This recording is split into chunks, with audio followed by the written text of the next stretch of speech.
You have just entered the Rock and Metal Combat Podcast with Ralph Viera, also known as Dr. Fuck, Ian Wadley, the Ayatollah of Alcohola. Now spread those ear holes and let them turn your brain to mush. This is the Rock and Metal Combat Podcast!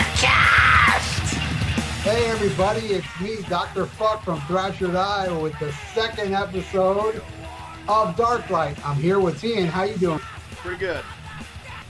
All right, so we want people on the page to ask us, what you want us to review. But this time we figure, fuck you guys, because we're going on the very first solo album the very first full-length solo album by Diamond Dave, Eat 'Em and Smile, released in 1986.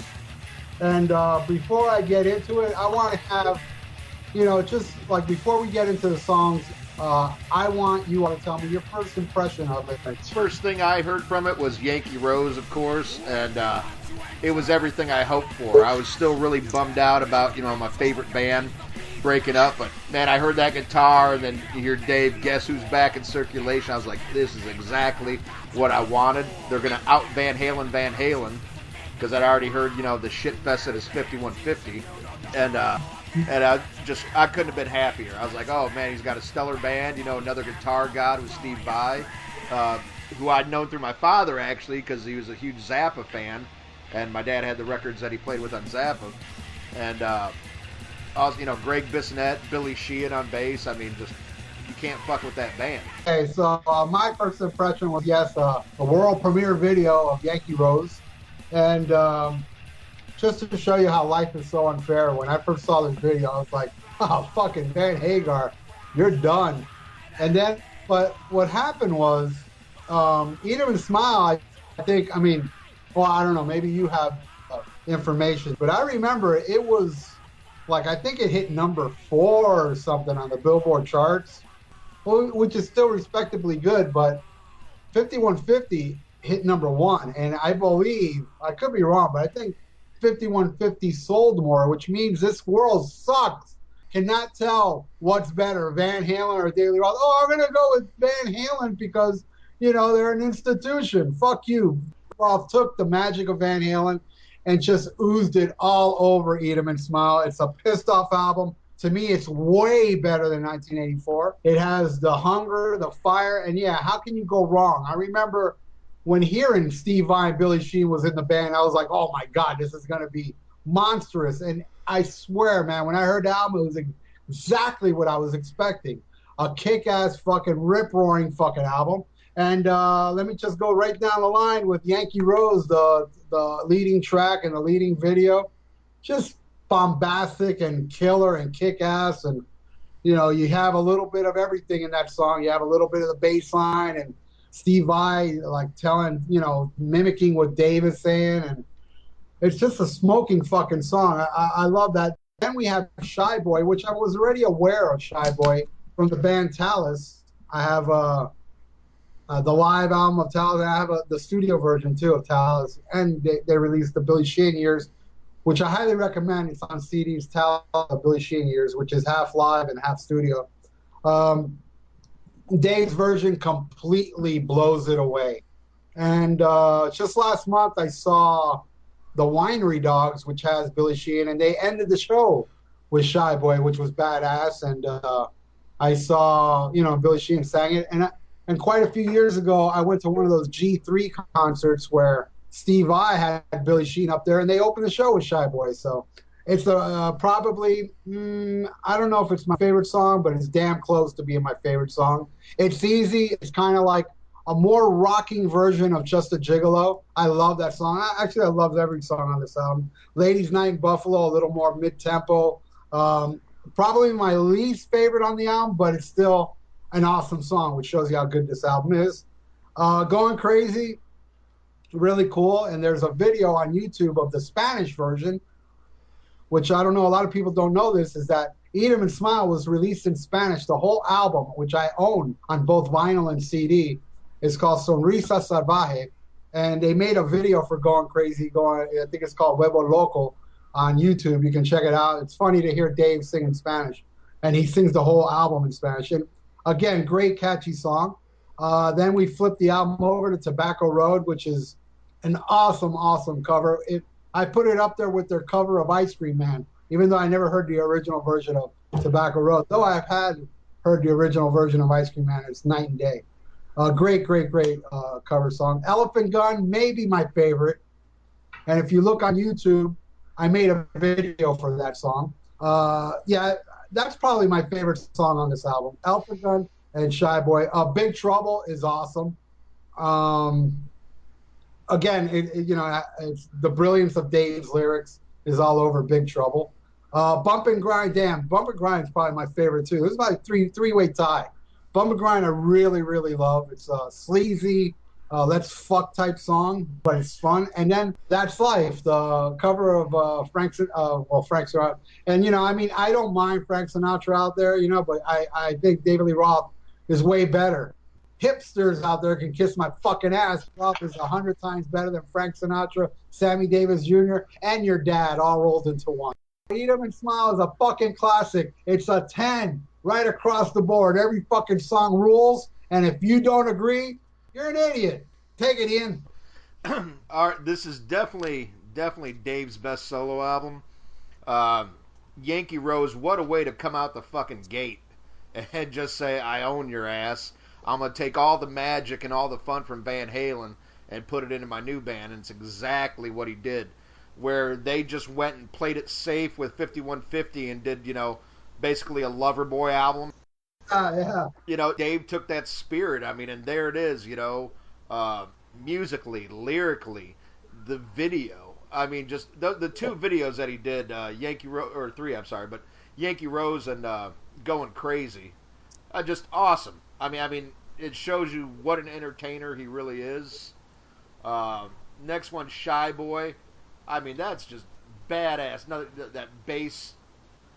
Fuck. He knew what to cherry pick from Talus. That's for damn sure. And knew what to get out of Billy Sheehan. What's the next one? I don't have the CD in front of me. Oh, I love it.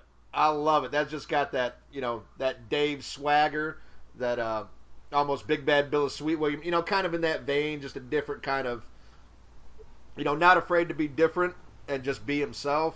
Oh, Ladies Night in Buffalo. Yeah, I think that's one of the fucking highlights. I just think that's Dave doing something different out the box. Kind of reminds me of Secrets a little bit. Just like, he's coming through the mic, and you better watch out because he's gonna fuck you. He's just coming through there. And I play that at the bar all the time. Just a great track. Going Crazy's next, right? Perfect pop song. I mean, how that wasn't a bigger hit, I have no idea. Obviously, because people have taste for shit, because that's just it's a great Van Halen. This is a great Van Halen album. The greatest Van Halen album they never recorded. Exactly. And it's a shame that this is where they could have went after 1984, And I don't care who's to blame. Dave won, in my mind and in the mind of everybody I know that has fucking taste. Tobacco Road, incredible. I haven't heard the original, and I would love to, but I'm sure I'm going to love Dave's better, because I'm swinging from them nuts. That motherfucker can do no wrong. Even when he's wrong, I ain't going to admit it. But this album, he didn't drop a beat. Elephant Gun, believe it or not, I still love it, but it's towards the bottom for me, and I think that's only because I love the others so much. It's how do you pick the weak link? It's the one that I tend to skip if I'm listening to the album. If I'm going to skip one, it's going to be Elephant Gun. I hate to cut you off, but what you just said, I think we need an intervention, buddy. I think you got to stop drinking. I'll drink to that. There we go. Yeah, no, I don't hate the song, but it's I would probably, between that and another song coming up for, my least favorite. But next is my favorite. My favorite is Big Trouble. Big Trouble definitely, I don't know, there's just something about it. It's got Dave written all over it. I would have loved, actually, this whole album I would love to hear recorded with Van Halen, including Michael Anthony. I would just love to see them go back and do this, just to hear their take on it. Not that this band did anything wrong, but it's just like, man, all these songs are custom made for Van Halen. But it shows you the genius of Dave. Bump and Grind, another one I love. You know, you made the perfect remark. It's just a sleazy fuckfest kind of fucking song. And that's great. I expect nothing else from Dave. And That's Life. It's good. I see what he's going for. It kind of summed up where he was at right then. Like, oh, well, I'm going to take the fucking ball and run with it. You know, and I'm not going to miss a beat. So the sentiment I agree with, but, you know, once again, between that and Elephant Gun, my two least favorite. But, fuck, I love the whole album, so. All right, so just to recap the show, I'd like to say that David Lee Roth's solo career did take a turn for the worse after this one. This was the peak. Skyscraper, which, you know, it did have its moments. It kind of like, it didn't help his career. And then Little Ain't Enough, which a lot of people hated. I really loved. Really did suffer because of Skyscraper. And then after that was Filthy Little Mouth, which had its little moments, but it was so far away from the big rock Van Halen that everybody loves Dave for. And then after that was the DLR Band, which was rip-roaring, but Diamond Dave's voice was unfortunately ripped up. And then the Diamond Dave album, which was just a hodgepodge, a hot mess, if you ask me, which it had a little bit of its moments, but it was a weird album. And then there's that track called Don't Piss Me Off from the Best Of that I really did like. So Ian, just breeze through the rest of the Dave collection, and then we'll end this motherfucker. All right. You know, Love, Eat 'Em and Smile, definitely the pinnacle of his career. Kind of almost verbatim with you on the rest of his catalog. Definitely some great songs on Skyscraper, but overproduced. I think he was trying to second guess himself, going, oh, hey, people like shitty music like fucking 5150. Little Ain't Enough was Too Little Too Late, overproduced, but there is some good songs on there. The Tour was great, I saw that. Your Filthy Little Mouth, again, there's some good moments, but Nile Rodgers, the wrong producer. He didn't have the name band behind him that he did before. That didn't fucking help. DLR Band, yeah. That's where you really saw he was the heart and soul of Van Halen, with the attitude at least, because Van Halen 3 really sucked. And they at that time, they could have made a really good album together, but his voice was pretty shot there. Diamond Dave, called Diver Down 2, a bunch of fucking covers. Some of them pretty good, some of them, not so good. And Don't Piss Me Off kind of pissed me off. Dave is my personal Lord and Savior, and he can do no wrong even when he is. And that's all I got. I also want to add two things. One, I think we should do a Little Ain't Enough review in the distant future, no time soon, because it is one of those, not talked about albums. And I think that's what we should focus on.